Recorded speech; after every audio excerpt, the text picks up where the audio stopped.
সিলেটের জেলা প্রশাসক ও জেলা ম্যাজিস্ট্রেট মোহাম্মদ সারোয়ার আলম বলেন, বাঁশিয়া নদী সহ জনগুরুত্বপূর্ণ স্থানে কোনো অবৈধ স্থাপনা থাকবে না।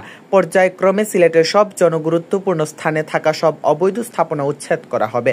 সড়কে চলাচলের ক্ষেত্রে মানুষ যাতে যানজটের কবলে না পড়েন সেজন্য সড়কে থাকা সিএনজি স্ট্যান্ড সহ সকল প্রকারের স্ট্যান্ড দ্রুত সরিয়ে নিতে হবে। প্রকৃত মানুষ হতে হলে আমাদেরকে ধর্মীয় আচার মেনে চলতে হবে, কারণ ধর্মই একমাত্র আমাদেরকে পরিপক্ক করে গড়ে তুলতে পারে। আর বিদেশ যাওয়ার পূর্বে শিক্ষার্থীদেরকে সুশিক্ষা ও কর্মদক্ষতা অর্জন করতে হবে।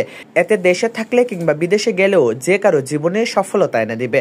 বাংলাদেশ কৃষির উপর দাঁড়িয়ে আছে, আর তাই কৃষকের কল্যাণের জন্য সরকার প্রতি বছর কৃষি খাতে প্রণোদনা প্রায় 30,000 কোটি টাকা ভর্তুকি দিচ্ছে। তাই এক টুকরো জমি খালি না রেখে চাষাবাদের আওতায় আনতে হবে। এতে করে নিজেদের পরিবর্তনের পাশাপাশি দেশের উন্নয়ন হবে।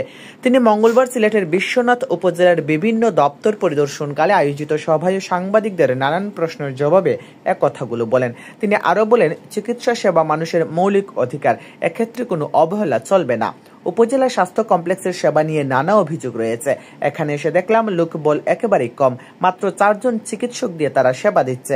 এখানে পরিচ্ছন্নতা কর্মীও নেই। আমি আসার খবর শুনে আজ তারা ভাড়াটে লোক দিয়ে পরিষ্কার পরিচ্ছন্ন করেছে। এই স্বাস্থ্য কমপ্লেক্সে আরো অনেক ঘাটতি আছে, সেগুলো পূরণ করার চেষ্টা করা হবে যাতে এলাকার সাধারণ রোগীরা ভালো মানের একটি সেবা পায়।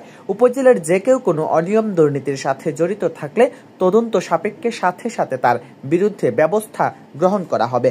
মানুষকে হয়রানি হতে হয় এমন কাজ থেকে সবাইকে বিরত থাকতে হবে।